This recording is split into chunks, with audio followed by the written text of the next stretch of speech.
Hello friend नमस्कार। आज आम बिल्बी साल्बी विषय पढ़ा। यही वीडियोटी को अधा देखु ना, अधा देखिले किसी बुझीपर ना, पूरा शेष पर्यंत देखु। चलो वीडियोटी को स्टार्ट करवा। प्रथमे आमे जानिबा बिल्बी और साल्बी क्यों स्थान व्यवहार करवा।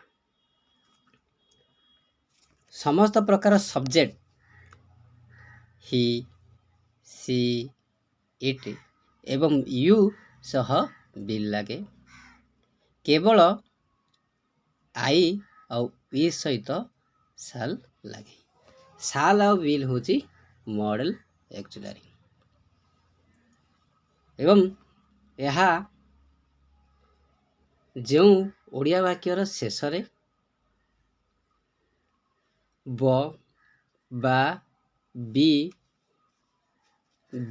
बु अक्षर पद थिबो, शेष अक्षर पद थिबो एवं वाक्य एक्शन भर्ब नथिबो।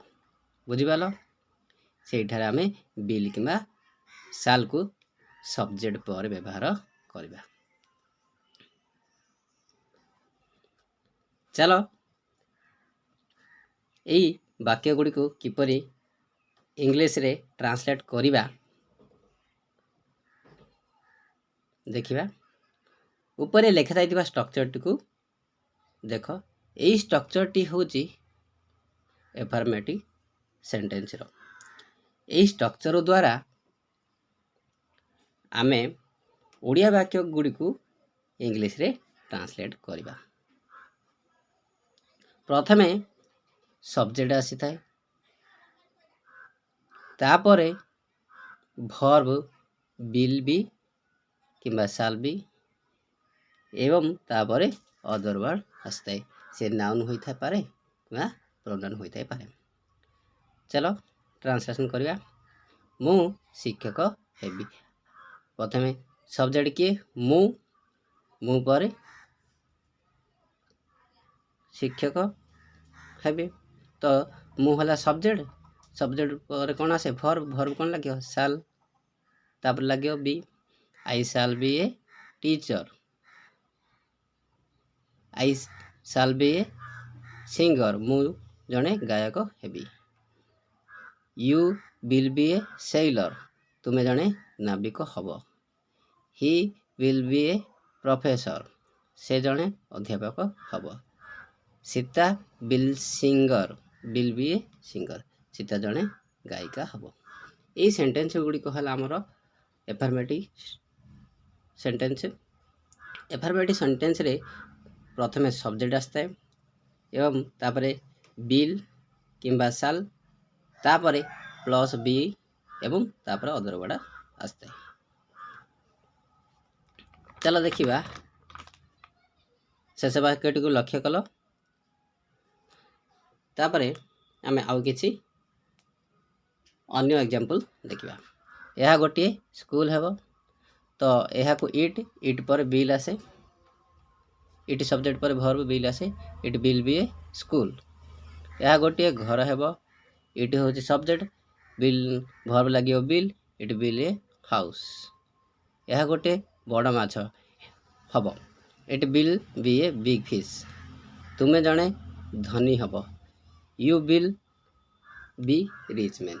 से जने साहसी हबो, he will be a brave. बुझिलो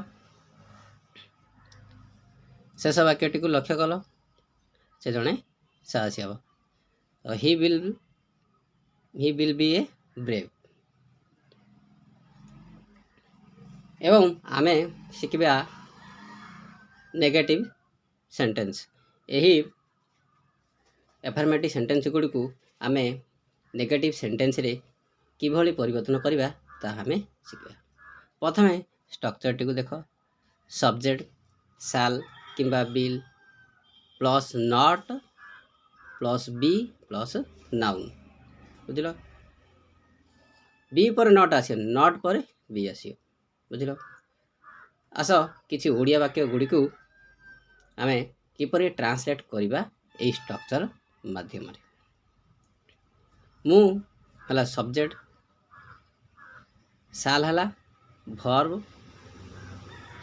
verb पर नॉट लगियो तो आई साल नॉट बी ए टीचर मु शिक्षक हेबी नाई तो आमे माने शिक्षक हेबु नाई वी साल नॉट बी ए टीचर तो वी हला सब्जेक्ट भर्ब लगियो साल भर्ब पर कोन आसीयो नॉट नॉट पर आसीयो बी तापर आसीयो नाउन किंबा अदर वर्ड्स किंबा एडजेक्टिव बुझी पाइलो तुमे ड्राइवर हबो नाई you will not be A driver you हला सब्जेक्ट विल हला भर्ब विल पर कोन आसीयो स्ट्रक्चर अनुसार नॉट आसीयो स्ट्रक्चर अनुसार बी आसीयो एवं ए ड्राइवर हला नाउन बुझी पालो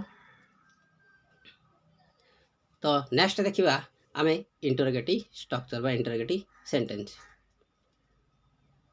तो यही स्ट्रक्चर माध्यम द्वारा आमे एफर्मेटिव सेंटेंस गुडी को इंटरोगेटिव सेंटेंस रे परिणत करबा इंटरोगेटिव सेंटेंस मीन्स अर्थ होची प्रश्नवाचक प्रश्न पचारि जाए ए स्ट्रक्चर साहाय्य आमे प्रश्न पचारि परबा बा प्रश्न लिखि परबा ओडिया टू इंग्लिश रे ट्रांसलेशन करि परबा तो तुमे जने शिक्षक हेबो कि will you be a teacher तो सब प्रथम कोन आसिला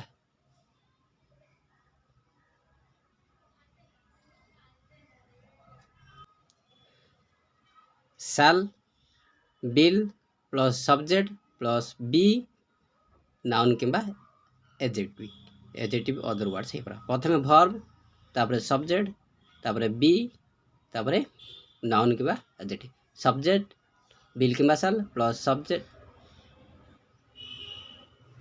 साल किंबा will plus subject plus be plus noun बुझिलो से जणे सेविका हबो कि will he be a nurse तो प्रथम कोन आसिला भर्ब बी हला भर्ब ही हला subject plus be plus noun बुझि पाल एहा गोटे रास्ता हेबो कि will it be a road बुझि पाइलो तो एभली आमे तीनोटी स्ट्रक्चर पढ़ले प्रथम पढ़ले एफर्मेटिव नेक्स्ट पढ़ले इंटरोगेट नेगेटिव तापरे इंटरोगेटिव पढ़ले शेष रे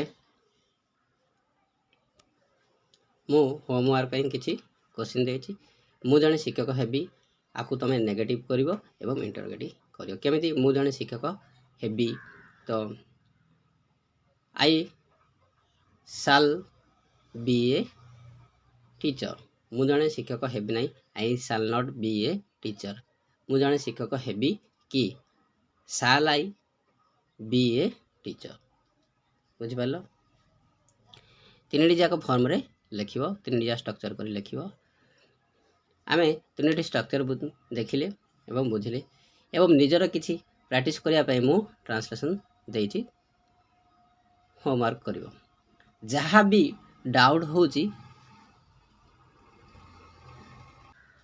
कमेंट बॉक्स रे पचारि ए वीडियो टी को लाइक करो लाइक कले मत मोटिवेट मिलिबो एवं मु आपन को आउरी नुआ नुआ वीडियो नहीं आसबी शेष रे चैनल टी को सब्सक्राइब करिवो करिनबो नुआ नुआ वीडियो रो नोटिफिकेशन पाइबा पई आपन चैनल को प्लीज सब्सक्राइब करंतु थैंक यू।